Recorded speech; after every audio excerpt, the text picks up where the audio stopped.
Coming up on this week's newscast, highlights from both the boys and girls soccer teams. A recap of Bishop Noll's first college fair of the year and a look at how the theater department is managing not one, but two productions this fall. All that and more on this week's episode. Get ready because BNN starts now.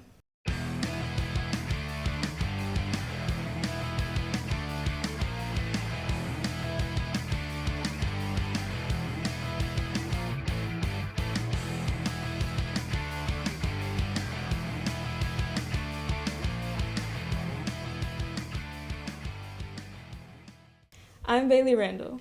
Our top story this week, a new solution to parking lot traffic, congestion, and those late morning arrivals.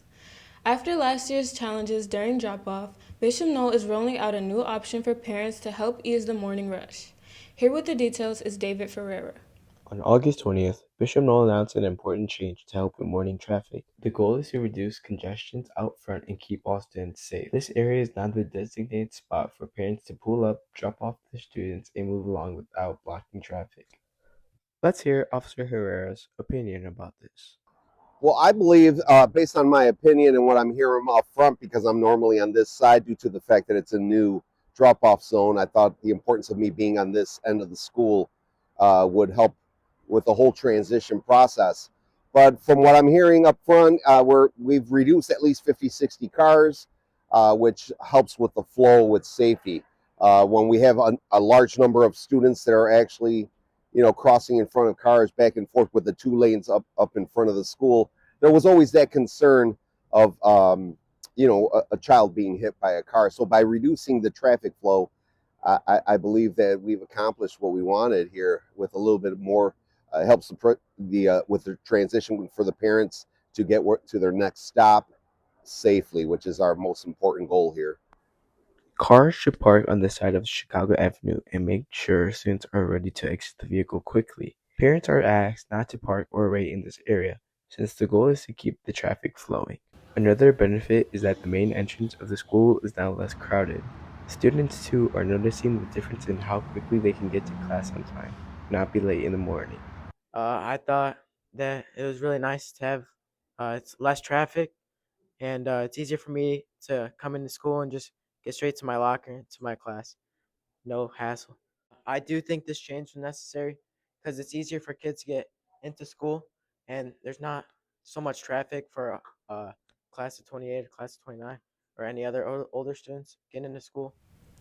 Bishop Noll is also teaming up with local businesses to support education and reward students for positive behavior. The initiation recognizes students who maintain perfect attendance, stay detention-free, and contribute to a positive school culture. The goal? To build stronger ties with businesses in Hammond, East Chicago, and surrounding communities, while also giving those businesses valuable exposure in return. One of the things that I was looking at as assistant principal of student life is how to better support students. So one of the things here at Bishop Noll, we are a school on the border of Hammond and East Chicago, so want to create that community ties, want to create partnerships, and I want students to have a way and incentives to motivate for a lot of their good behavior. And on top of that, one of the things that students need to understand or even know is a lot of the community does want to support their good behavior. So like what they do here at Bishop Noll is recognized beyond the classroom. So, as I stated earlier, is based upon positive behavior. I plan on sitting down with my student life committee in the hopes of creating guidelines to make sure that it's fair. One of the things that I am currently thinking about, since I oversee attendance and behavior, is seeing how these incentives can basically help a lot of the positive things that is happening in regards to students being here on time. A lot of them are here every day. I know that there's some students here at Bishop Noll that go the entire year without receiving a detention. So if there's any way to recognize them, support them, and just, make them feel good and let them know that I thank you each and every day for doing what is our expectation here at Bishop Noll. One of the first partners on board is Ciolito Lindo Cafe in Whiting, donating 20 $10 gift cards to eligible students. So I think this is like a really nice opportunity, especially for like the Bishop No community.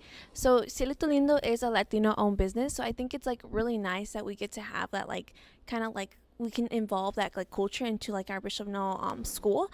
Um, I know we do have like a large Latino population, so I feel like we're really like like representing here at like Latinos and at Bishop No more. Located at 1423 119th Street, Cielito Lindo is one of the region's most Instagrammable cafes, known for treats like the Abuelita Latte, Horchata Frappe, iced tiramisu latte, fresh crepes, cold sandwiches, and the famous Dubai chocolate croissant. So my old time like favorite drink is the ice horchata latte. It's also really good hot, but I think the like ice version is a lot better because I like iced coffee. Um, and it's really good. It's one of the like the most like best selling drinks there. So I would definitely recommend that or the dragon fruit refresher, which is like a three-color drink. So it's like kind of like almost like a rainbow, and it's like a mango like dragon kind of drink, and it's really refreshing. It has no coffee too.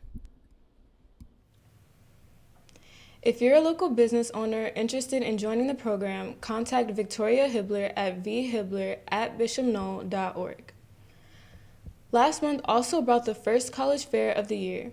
The Foundations of East Chicago College Fair took place right here in the Fieldhouse, kicking off College Go Week and giving students a chance to explore their future options. With more, here's Alyssa Traskell. On September 3rd, Bishop Noll's Fieldhouse was filled with tables, flyers, and conversations about the future. Dozens of college representatives came for the Foundations of East Chicago College Fair to help students navigate tough decisions for life after high school. These events are more than just colleges giving out information. They can help a student plan their next steps after high school. Yeah. So if you're applying for colleges, I mean, obviously there's many resources out there. Like we have scholarships that are available to students.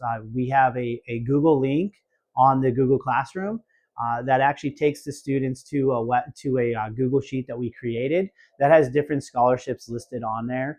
So that's a good opportunity to really just see what other kinds of scholarships are out there.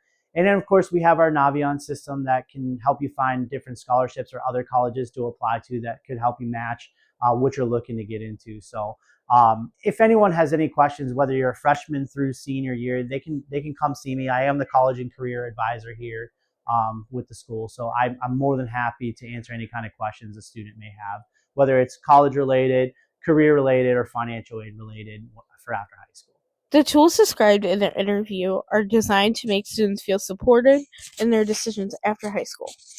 Yeah, so the college fair impacts those students that maybe weren't originally thinking about going to college uh, by allowing them to just kind of explore some different opportunities that are out there within colleges. It's a good time to really ask, what does the college offer that might interest that student, especially if the student is really not wanting to go to college. They might hear some things or overhear things that say, hey, I can help you get to X, Y, or Z. And maybe that was something that the student wanted to go into. So it is a good way for students to be able to just learn more about what the colleges offer and realize that it's more than just school, right? I mean, there's more things to do than just attend classes and go home, right? There's activities and things like that. And that college fair could spark those minds and hopefully, make a change or two on a couple of the students. So. For many juniors and seniors, a single conversation with a college representative can change their outlook for the future, especially if they were unable to commute to visit a college in person. Yeah, it's super important that colleges come directly to students and come visit them at high schools because it eliminates barriers. Sometimes students don't have the accessibility to go visit a college campus or kind of go away to that school to learn more information. So college reps coming to our building to meet with students directly eliminates those barriers and it gives them more information that they might be interested in learning more about. Events like this highlight how the school is preparing students for their future and giving them the tools to help them pursue their dreams. And finally, the theater department is preparing for not one, but two major productions this fall. First up, You're a Good Man, Charlie Brown, hitting the stage October 16th through 19th. Then in November, the Black Box Theater will host Teach Me to Cry for 2 weekends, November 14th through 16th and November 21st through 23rd. For more on how the department is balancing back-to-back productions, here's Lucy Soto. On April 14th of last school year, Miss Rag and Mr. Flag announced their own separate plans for this year. So the drama club will be performing not one, but two productions for the fall season. After being assistant director to Miss Rag, Mr. Flag is directing his first musical, Your Good Man, Charlie Brown. It's a show filled with playfulness, great songs, and plenty of silliness. It follows the character Charlie Brown and his friends in their daily lives. And we figured out that we were going to do a 3 show season. I really wanted to do something that was really silly, really fun, not very serious. And I just wanted to do something that would make people laugh and make people smile. And I think this show does just that. So far, they are 1 week into rehearsals, and the cast is already excited. But the person most excited for this production may be freshman Lucas Patton, who was cast as the main lead, Charlie Brown. I really wanted to audition because I love being on stage and I love to be able to put my talent towards other people. Since it's my freshman year, first show in a high school, I was really not expecting a big role like this as Charlie Brown. Along with Charlie Brown in the fall, Miss Drag will be performing her fall play, Teach Me How to Cry, following the story of two teens, both social outcasts surrounded by the struggles of their family and friends. Anybody and everyone in our drama club is awesome. So I wanted to give as much variety as possible to the season and to, especially compared to last season with like things that were more lighthearted. I wanted to do something that was very serious and challenged the actors and the crew and our designers and everyone to do something that was a little bit different. With the auditorium in use, her classroom will be transformed into a black box theater. Audiences will sit close to the performers, watching from all different angles. Work has already started by painting the classroom black and adding new spotlights. I think what has surprised me most so far has just been the amount of love for the show. It's been very fun to see all of the teachers come up and talk to me and say how excited they are to see the show.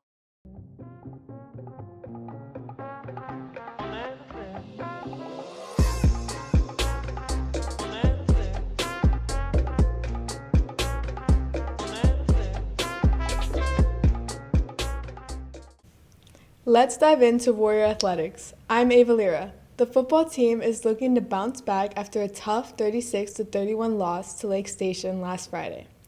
Tonight, they're back on the road to take on River Forest at 7. Next week, they'll return home for their final game of the season against Gary Westside. For tips on how Warrior superfans can bring the energy to the stands, here's Ruby Ayala. The Bishop Knoll football student section has shown lots of organization over the years, but in the last couple of years, student participation in the games has dwindled. With the new football stadium, the time is ripe for the BNI student body to rejuvenate their efforts. Someone needed to step up, honestly. No one wanted to be the leader, so I was like, I'll take the responsibility. Someone needs to control these freshmen. The cheer coaches have been posting the football games on their Instagram, which has helped the participation throughout the students. More students are aware of the themes and are able to display the love and school spirit they have for BNI. Yeah, student sections are the thing that makes high school sports really exciting. It's kids that are buying into what's going on out in the field. They're having a really good time together in the stands. That's the part of school spirit that to me is the best part about going out there on a Friday night and coaching in a football game is seeing the whole community get behind us. According to Coach Good, students are doing an amazing job at cheering for their team, and he hopes that they continue to be loud and proud. The student section and the fans in general definitely have a positive impact for us at home games. The boys soccer team has been on a magical run this season, knocking off region powerhouses like Crown Point and Lake Central. Their success comes down to team chemistry and a strong bond on and off the field. Kenya Santana has the story. This year, the 2A Indiana Soccer Coaches Association high school boys soccer team is on a mission. After last year's tough loss in the sectional finals to Ileana Christian, the boys are back, ranked number 1 and ready for redemption. Leading the way are the team captains, Sebastian Maciel, Alfonso Leon, and Adrian Luna, who set the example on and off the field. Their leadership is pushing the team to stay motivated and focused throughout the season. I would say our biggest goal is to obviously win sectionals, regionals, and state, hopefully. I think that the way we can do it is just keep on practicing hard and keep on being disciplined and focused. So some personal goals I have set for myself this season is to keep clean sheets and to keep going undefeated. The team is already 6-0, defeating region giants like Crown Point. Coaches say their plan is simple: play smart, stay disciplined, and trust the process.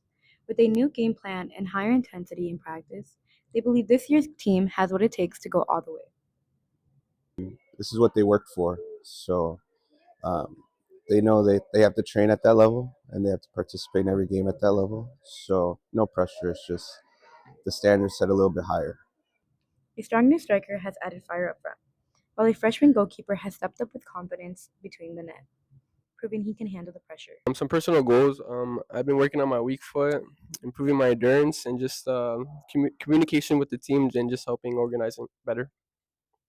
From the field at Bishop Noll High School, it's clear this team is persevering. With every game, they're showing their drive, their teamwork, and their hunger to turn last year's disappointment into a championship finish. This season, it's all making history.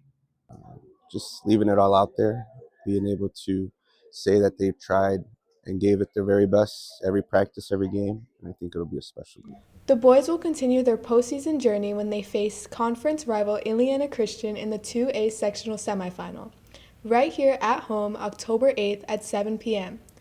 The girls' soccer team has also been making headlines, led by a new coaching staff and a roster stacked with young talent. Freshman standout Olivia Maskovich has already made her mark this season. Caitlin Andablo brings us that story. At Bishop Noll, varsity soccer is proving ground for seasoned upperclassmen, until 14-year-old Olivia Maskovich stepped onto the field. As the only freshman on the girls' varsity team, Olivia isn't just navigating high school life, she is filling big cleats and making her mark. When I realized that they were doing call-outs at the beginning of the game, I realized that half the starting team was also a freshman, or they're freshmen. So I kind of realized, I'm like, man, like, they are really stepping up to these roles that we lost from the future years, and that they're stepping into, like, the offense roles and defense roles and coming back and helping now. So they have been really stepping up for the past year. From day one, she brought more than just talent. She brought focus, consistency, and quite confidence. I've learned to be more confident in myself when playing. In practice, she pushes herself. In games, she listens, adapts, and competes. And even off the field, her dedication shows her balancing schoolwork, conditioning, and the pressure that comes with wearing a varsity jersey as a freshman. I was super excited, and I was texting my friends all about it. She may be the youngest on the team, but her impact is already being felt, and her journey is just beginning. With 4 seasons ahead of her, she isn't just part of the future, she's already shaping the present. Wait, I did it! Oh my gosh, first try.